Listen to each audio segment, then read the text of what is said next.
Baik, baik, baik. Selalu dimulai dengan sebuah cahaya. Satu layar menyala, lalu yang lain, dan tiba-tiba seluruh kota bergetar seperti mesin yang kepanasan. Notifikasi bertambah, berita bermutasi, klip dipotong dan diunggah ulang sampai-sampai algoritma pun terlihat gelisah. Mereka semua membicarakanmu lagi, bukan karena kamu bicara, tapi karena kamu diam. Itulah yang paling mengganggu mereka. Di dunia yang dibangun di atas kabar terbaru, kamu menghilang sejenak dan ketiadaanmu itu menjadi energi yang kuat. Setiap lini masa, feed terasa seperti kepanikan. Sekarang orang-orang terus menyegarkan halaman hanya untuk memastikan kamu belum bersuara. Mereka bilang sudah tidak peduli, ini bukan masalah besar. Tapi komentar-komentar mereka terbaca seperti doa yang mengharapkan tanggapan darimu. Kamu bisa merasakan ketegangan di jari-jari mereka saat menggulir layar. Cara mereka menahan tombol refresh itu seperti penjudi yang melihat mesin slot berputar.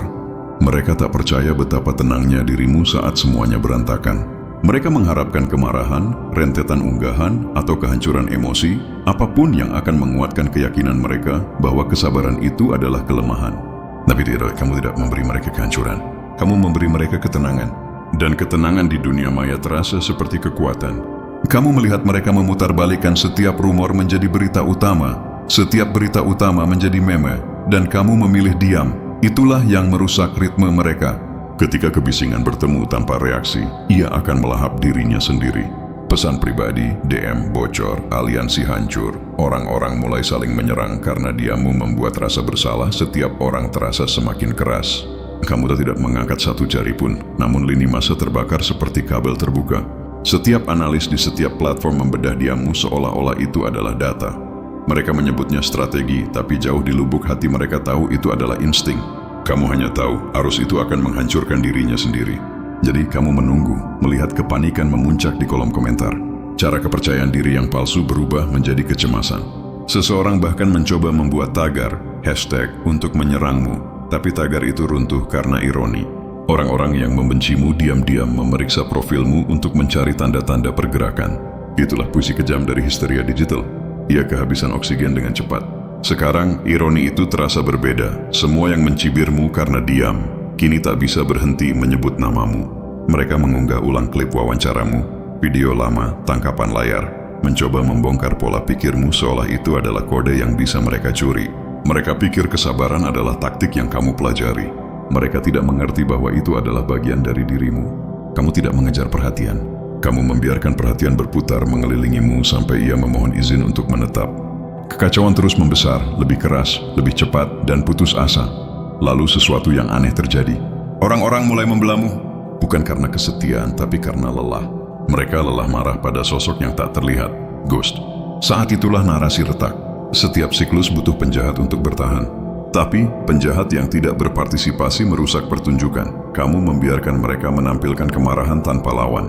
Dan ketika pertunjukan tidak ada perlawanan, ia berubah menjadi pengakuan. Itulah yang tidak mereka duga. Aku melihatnya terungkap seperti lini masa yang melambat. Akun-akun menghapus unggahan, influencer mengedit keterangan, caption, podcast berpura-pura salah paham. Tapi pertobatan digital selalu hanya kosmetik. Kamu bisa merasakan ketakutan di balik perubahan citra, rebrand. Kesadaran bahwa ketenanganmu membuat tindakan impulsif mereka terlihat jelas. Mereka kecanduan drama. Kamu membuat sikap menahan diri menjadi viral, kontras itu menelanjangi mereka. Dan keterbukaan itulah lebih dari sekadar balasan apapun yang memutus siklus. Kamu tidak merencanakannya, tapi urutannya sempurna. Langkah pertama menghilang. Langkah kedua menunggu. Langkah ketiga, biarkan mereka merekam kehancuran mereka sendiri. Sekarang, mereka memutar ulang klip diri mereka sendiri yang bicara menentangmu dan menyebutnya sebagai perkembangan diri. Mereka bahkan tidak sadar sedang membuat pengakuan dalam kualitas 4K. Sementara itu, kamu terus bergerak secara offline, tidak terlacak, tidak terduga. Semakin mereka menebak langkahmu berikutnya, semakin kamu memilih untuk diam. Keheningan itu terasa seperti pengawasan. Mereka mulai bertanya-tanya, apakah kamu sedang memperhatikan mereka yang sedang memperhatikanmu? Setiap unggahan terasa berbahaya, seperti ujian yang mungkin gagal mereka lewati. Saat itulah kendali berpindah. Kamu berhenti menjadi subjek dan menjadi filter. Semua orang melakukan kalibrasi ulang di sekitarmu. Mereka ragu sebelum membuat lelucon. Para kreator mengecek ulang keterangan berkali-kali. Teman-teman membuat draft pesan dan menghapusnya di tengah kalimat. Kamu telah menjadi variabel yang tidak bisa dihitung siapapun. Dan itulah yang paling membuatku terpesona. Betapa mudahnya kamu melakukannya. Satu keputusan tenang pada satu waktu. Kamu tidak berjuang untuk penebusan, redemption. Kamu mendefinisikannya ulang. Kamu memaksa semua orang menghadapi perbedaan antara relevansi dan resonansi. Relevansi adalah kebisingan.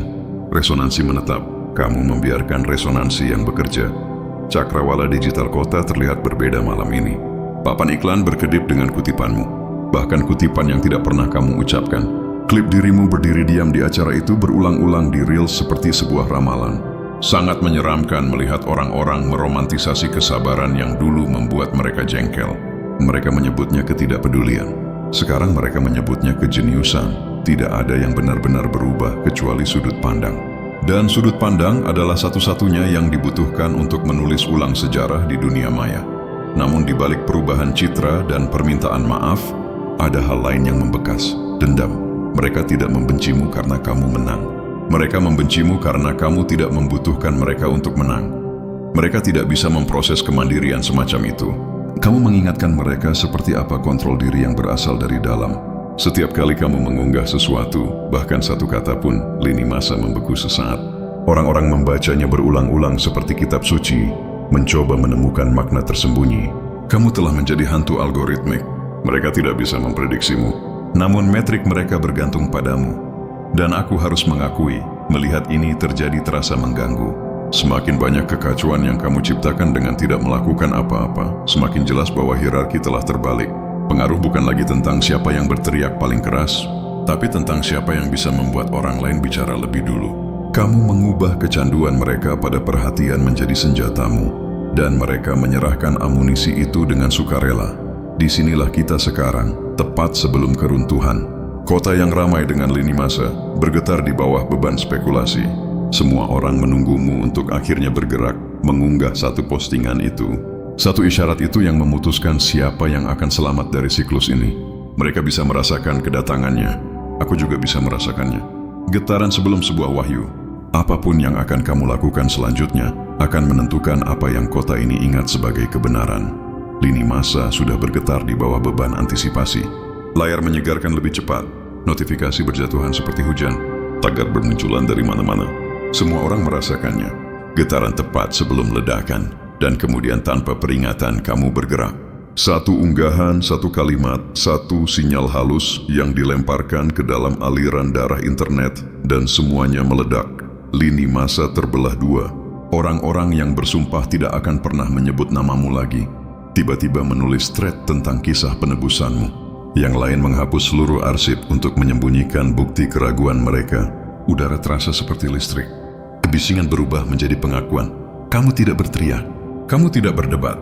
Kamu hanya menekan tombol kirim send. Tindakan tunggal itulah perbedaan antara kekacauan dan kontrol.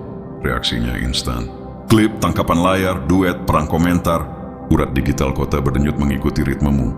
Kamu hampir bisa mendengar algoritma tercekik karena lonjakan interaksi, engagement.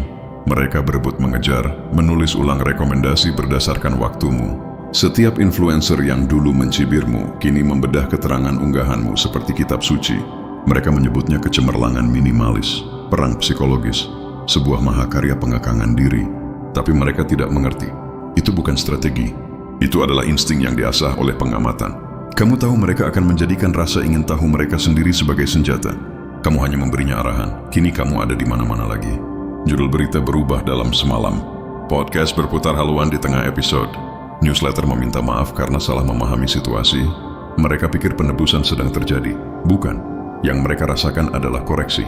Kamu mengoreksi suhu ruangan tanpa mengucapkan sepatah kata pun.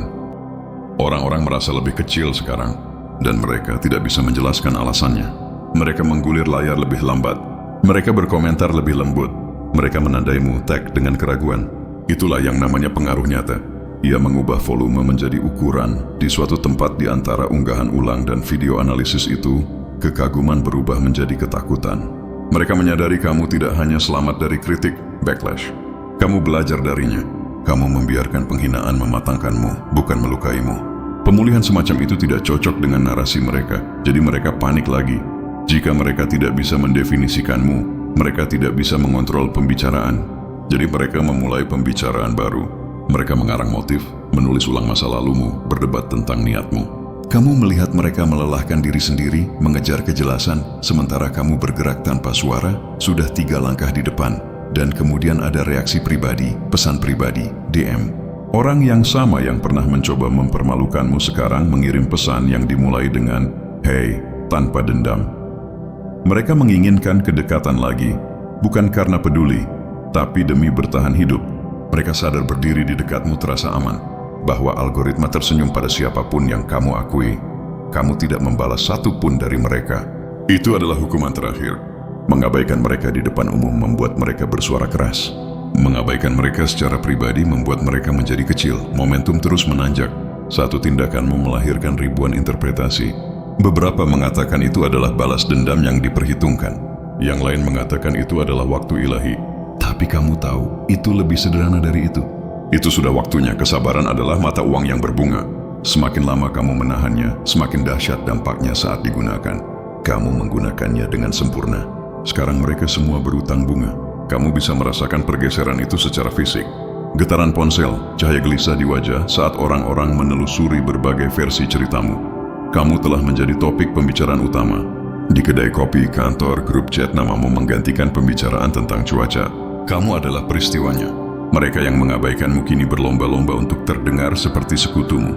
Mereka mengutip kata-katamu, meniru gayamu, mengklaim mereka sudah menduga ini akan terjadi. Tapi kamu ingat setiap nada, setiap seringai, setiap keheningan. Kamu tidak perlu menelanjangi siapapun. Keterbukaan adalah hukuman yang dilakukan sendiri di era jejak digital. Receipts. Di malam hari, cahaya digital mewarnai cakrawala dengan warnamu. Papan iklan menyiarkan reaksi langsung. Iklan membajak frasamu. Bahkan merek mencoba meniru waktumu. Semua orang berpura-pura mengerti ketenanganmu, tapi mereka tidak mengerti. Mereka mengira kontrol adalah ketidakpedulian, kepercayaan diri adalah indifference. Mereka pikir kamu merencanakan kekacauan ini, padahal sejujurnya kamu hanya menolak untuk panik.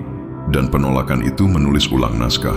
Yang meresahkan diriku dan semua orang yang menonton adalah betapa ringannya kamu membuatnya terlihat. Kamu mengambil situasi yang dirancang untuk menghancurkanmu dan menjadikannya bahan bakar. Kamu membiarkan kerumunan membangun api dan kemudian menghangatkan tanganmu di sana. Kamu mengubah kritik menjadi suasana. Ada sesuatu yang tidak wajar tentang ketenangan semacam itu, sesuatu yang hampir algoritmik. Orang-orang mulai berbisik bahwa mungkin kamu tidak merasa seperti manusia normal, bahwa mungkin kamu melihat pola yang tidak bisa dilihat orang lain. Lebih mudah bagi mereka menyebutmu aneh daripada mengakui bahwa kamu disiplin. Kamu menggulir layar sekali dengan tenang, seolah memverifikasi bahwa dunia masih bergetar. Dan memang benar, setiap reaksi telah menjadi bagian dari rencanamu. Sekarang kamu memiliki kemarahan, analisis, dan kelegaan mereka. Mereka tidak lagi mengunggah tentangmu. Mereka mengunggah untukmu. Persetujuan mereka adalah pertunjukan. Kritik mereka adalah pemasaran. Mereka terjebak dalam ritmemu. Dan kamu bahkan tidak mengakui musik itu. Di suatu tempat di luar sana, seluruh agensi PR sedang mempelajari lini masamu seperti kitab suci. Profesor membuat esai tentang kesabaran digital sebagai dominasi. Tapi yang tidak mereka lihat adalah biayanya. Bulan-bulan yang kamu habiskan untuk berdiam diri saat kebohongan berlipat ganda. Jam-jam hening di mana kamu membenahi diri untuk tidak lagi membutuhkan validasi mereka. Itulah yang membangun presisi. Kamu tidak menguasai persepsi. Kamu menguasai daya tahan, dan daya tahan ketika akhirnya dilepaskan terlihat seperti ramalan. Sekarang saat lini masa melambat karena kelelahan, dunia menarik napas lega secara kolektif. Tapi keheningan itu tidak terasa seperti kelegaan. Ia terasa seperti akibat. Semua orang merasa